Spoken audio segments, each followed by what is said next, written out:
back to our channel. Today, Tammy and I are going to tell you a little bit more about ourselves because some of you, I know it might seem crazy, might not know who we are and are thinking, who are these two beautiful women talking to us about life? So we want to introduce ourselves and kind of give you a little backstory about how we grew our businesses and what we accomplished personally in order to gain the success that we have in the short amount of time that we've both been in business. So Tammy's going to start by talking about her experiences with what she went through to develop this incredible spa in Lyman. Yes. Hi guys. I can backtrack to about 15 years ago. I was married, had 4 kids at the time, and living a not so great life. And I was out of nowhere left with 4 kids. My husband disappeared, and I was left to survive, basically. So I went into superwoman mode, started working 3 jobs, taking care of them, which brought me to working as a personal trainer at Snap Fitness, got into bodybuilding heavily, tended bar at nights, missing out on my kids' lives. Basically seeing them to say goodbye in the morning and seeing them again the next morning. I knew there was a different way out there. I just didn't know how I was going to get there. So I literally surrendered one night to God. I just said, there's got to be a different way. God, show me the way. I surrender everything to you. A couple weeks later, I was driving to the cities with my daughters talking about our goals. It was 2018. Talking about our goals and what we wanted to do for the next year. I said mine was to open my own business. I had no idea what that looked like, what I would be doing, but I knew there was something out there. We got to the cities to do facials. We did skincare. As we were getting ready to leave, paying for our services, the woman's like, oh, wait a minute. We have a school here. It's a laser tech program. You learn 20 services, blah, blah, blah. I started crying. I'm just like, oh my God, this is it. This is what I need to do. So I'm just like, I don't know how I'm going to make all this happen, but I have faith. So I went home, started counting. Pause. My dog's being annoying. So just hold on. We're doing real life. Real life. I'm actually going to keep going so you can take care of the dog. I went home, counted my money. Okay, I'm going to do this. Went to school, started working in a small room, one room, was going to give myself 1 year, continue to 10 bar. That all changed because I grew so fast. In the meantime, I was like, okay, I have a bigger vision. I want to pursue more room. So I'm just like, okay, I need to start looking for another space, bigger. Found the little red building. And I was there for 4 months and I outgrew that. So I'm in the space now. I've been there for 1 year this month and I've outgrown this space. So it's just like having faith, believing, going with the flow, and knowing that God has a big plan for you if you just let it be. Just let it happen. Were you always faithful? I was always faithful, but I feel like the series of unfortunate events Yeah. brought me to where I am today.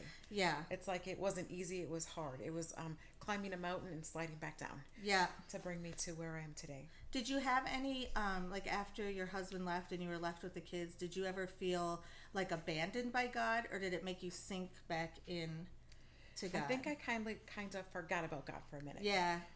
Going through so much trauma at one time, I just went into survival mode. I just became a survivor and went through hundreds and hundreds of hours of healing to get to where I am today. It wasn't easy. It still isn't easy. I still sometimes trip and fall, but I think that makes us human, right?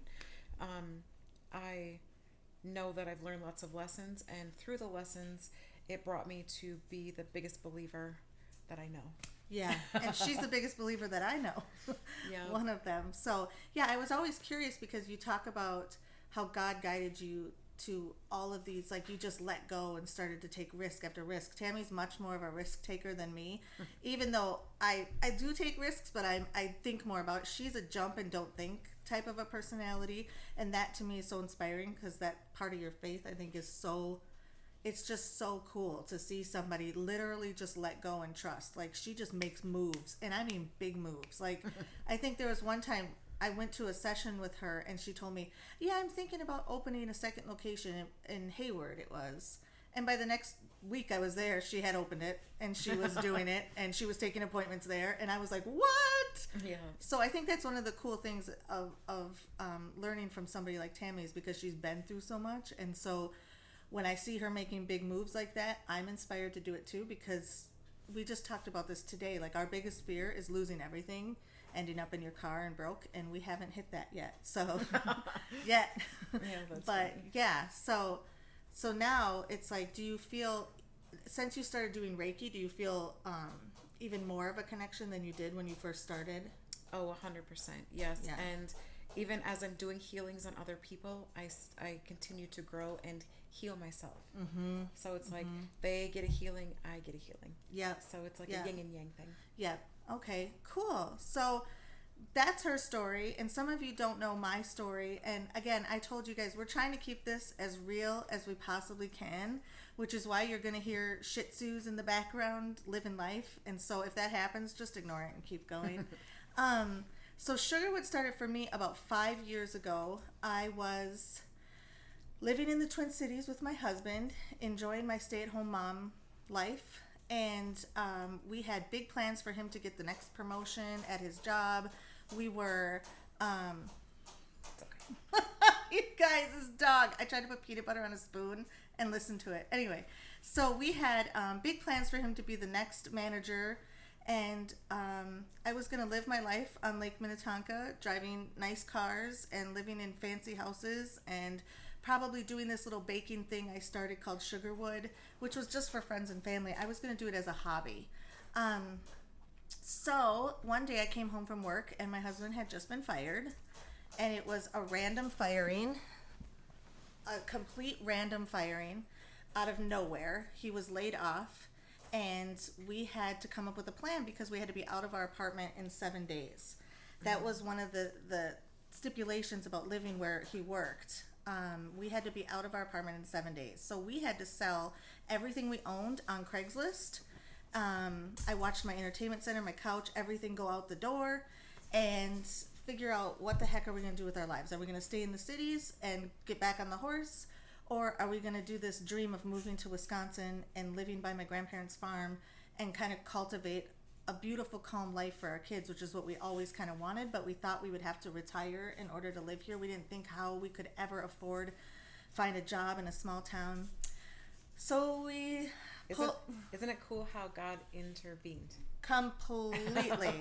These are the crazy things that happened. Like, in the middle of, see, I get goosebumps when I think about it. In the middle of packing up our house, me literally not knowing where we were going to live, a random check, and I'm not kidding, for $800 from some long ago lawsuit that John was a part of, like in college. It finally got settled. An $800 check was slipped under our apartment door by our mailman.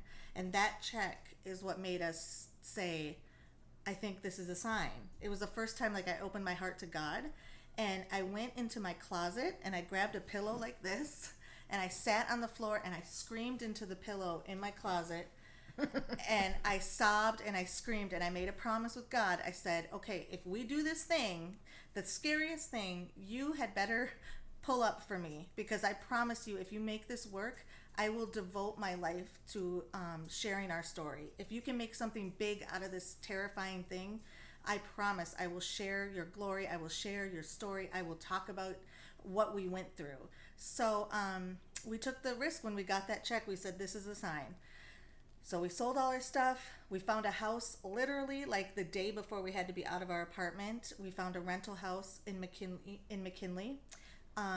Funny enough, the house came fully furnished, which part of my anxiety was letting go of all my furniture and all my belongings. And I thought, what are we going to eat off of? What are we going to sleep on?